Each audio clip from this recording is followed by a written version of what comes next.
په کابل کې زرګونو ځوانانو د امریکا د تیارې مخې خوا او شاته منډې وهلې چې دوی له ځان سره امریکا ته بیسي.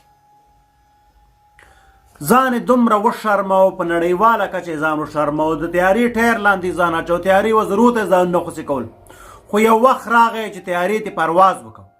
2-3 جاهلو زناورو تیارو پورې ځانونه تړلي وه او ځانونه یې په تیارو پورې ژړند پرېښودل. تیاره چې څنګه هوا ته بره سوله، 200-300 متره بره لاړله، نو دا لکه مرغان ترې راوغورځېدل. ټول نړۍ کې دا ویډیوګانې پخ شوې، دومره یې ځان ذلیله او رذیله کړه، دومره یې خپل هېواد بدبخته او رذیله کړه. سیاسي خو بدبخته ولاړل، وتښتېدل. هغه چې خراسان یې ویلې، پلانه یې ویلې، بستانه یې ویلې، هغې لکه سپیان د پاکستان غېږ ته مغه اوله ورځ ورسېدل.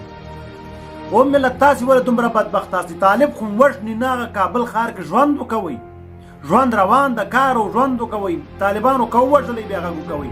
هغه په سوله ییز ډول کابل ته راغلي دي. موږ شرموئ، ځان شرموئ. تو نالت په داسې ملت باندې چې ټوله نړۍ ته ځان هم وشرمو، ملت هم وشرمو، قوم هم وشرمو.